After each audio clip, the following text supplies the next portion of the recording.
प्रितीच्या भाव भयणीनो, तुमकां सगळ्यांक देव बरो दीस दी म्हणटा.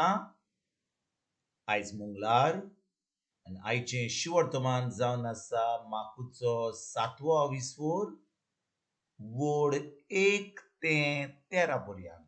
मार्क chapter 7 verses 1 to 13. आनी आतां आमी पयलें देवाचें उतर आयकया.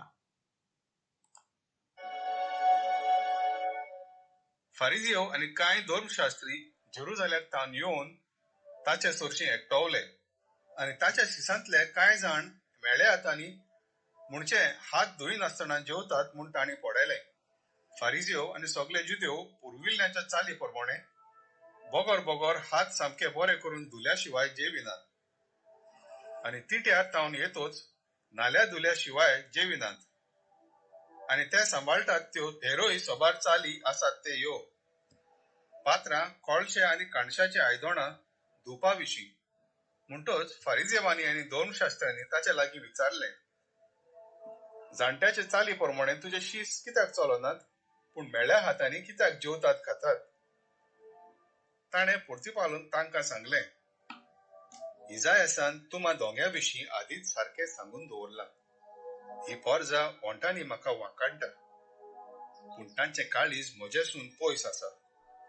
तर मनशांनी केल्ले कायदे शास्त्रां कशी शिकोवन ती म्हजी पोलकी पुजा करतात अशें बरोवन आसा ते प्रमाणे देवाची आज्ञा सांडून मनशाचे चाली तुमी पाळटात.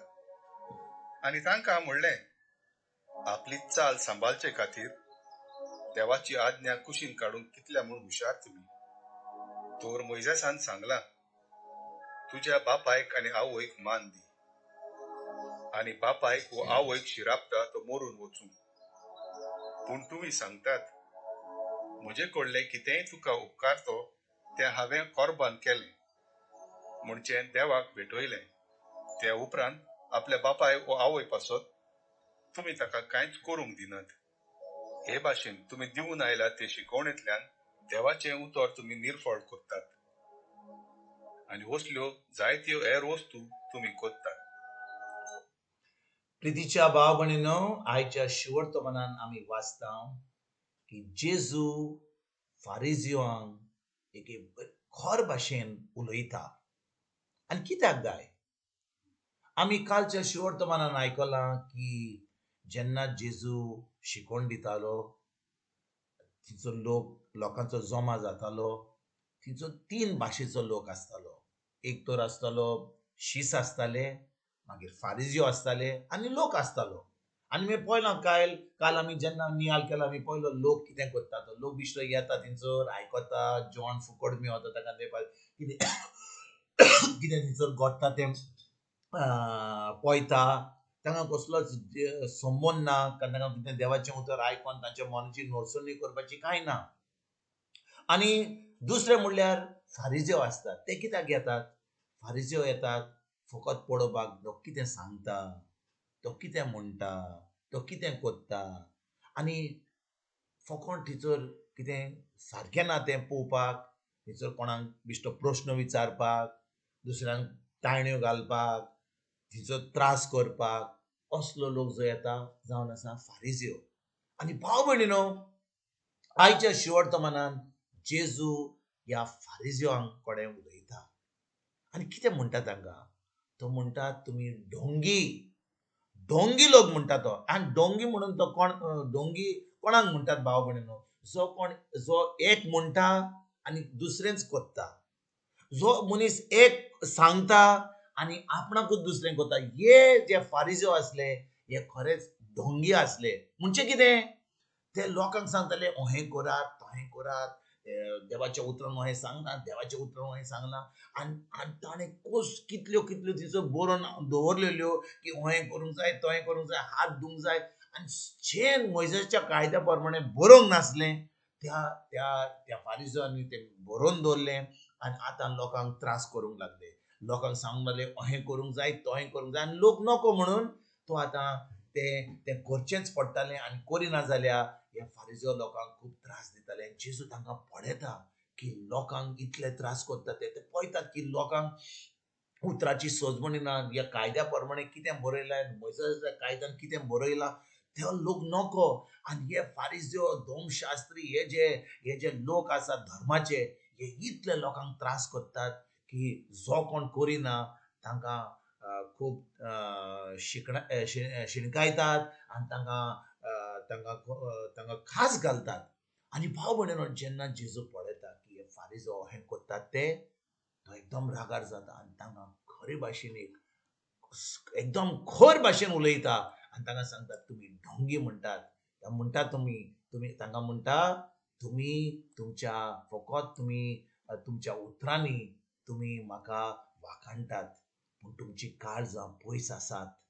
तुमची काळजां पयस आसात. तो म्हणटा तुमी भायल्यान दबाजो करतात, सगलो भायल्यान दबाजो करतात पूण तुमची काळजां आनी तुमचें मन तुमी सगळे फटकेरीपणां करतात.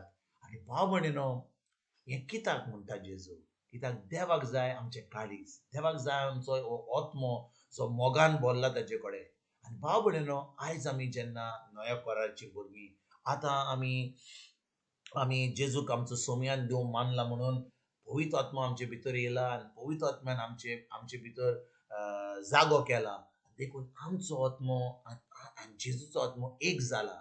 आनी देखून भाव भयणीनो आमच्या आत्म्यानूच आनी स्वतान देवाक वाखाणणी करूंक जाता. आमी खरेंच जेजू आमच्या भितर ना, पवित्र आत्मा आमच्या भितर ना, आमी फकत धर्म करतले हांव, आमी एक उलयतले हांव करतले हांव दुसरें. आनी देवाच्या उतरा प्रमाणे आमी चलचे ना. कितले फाटी देवाचें उतर म्हणटा, देवाचें उतर कितले फाटी न्हय, देवाचें उतरान बरयलां की जेन्ना एक दादलो आनी बायल साक्रमेंत काजाराचो जोडटा तो केन्ना कोणाकूच तोडूंक जायना. जे what God has joint together no man shall divide. पूण आयज कितें घडटा भाव भयणीनो, आमी देवाचें उतर पयस केलां आनी जो कोण म्हणटा आपूण म्हणटा पोजिसांव ना तो म्हणटा की तोडूंक जाता हें आमी आतां तोडटा. आनी आमी देवाची खास एक दीस जेन्ना जेजू येतलो ती खास भोगूंक आमी फुडें सरता. आयज भाव भयणीनो ह्या देवाच्या उतराचेर आमी नियाल करुया. जें देवाचें उतर सांगता खरेंच आमचे भितर पवित्र आत्मा जाल्यार पवित्र आत्मा आमकां तें उतर कितें म्हणटा तें ती सजमणी दितलो. आनी आमी आतां ढोंग्या भाशेन काम करचें ना पूण आमची चोत्राय जेजूचेर आसतली, आमची चोत्राय जेजूच्या उतराचेर आसतली. पवित्र आत्मो आमच्या जिविताचो कॅप्टन जातलो आनी आमच्यान तें उतर जिवंक जाता. त्या आमच्या मनाची नोडसणी करूंक जाता कित्याक पवित्र आत्मा आमकां आदार करता आमच्या मनाची नोडसणी करपाक देवाच्या उतराचेर. आनी आतां तें देवाचें उतर आमच्या दिसपट्या जिवितान पाळून तें उतर उलोवन आतां आमी जैतिवंत जिवीत जिवन दुसऱ्यांक ही बरी खबर दिवपाक आयजतान आमी वावरुया. तुमकां आनी तुमच्या फॅमिलीक एक बरो दीस आवडेता आनी परतून तुमचे कडेन उलोवपाक फाल्यां हाजीर जातलो. तुमकां सगल्यांक आमच्या सोडूनदारा जेजूची कृपा, आमच्या सर्गीच्या बापाचो मोग आनी पवित्र आत्म्याचो एकट तुमकां आनी तुमच्या फॅमिलीक हांव आवडेता.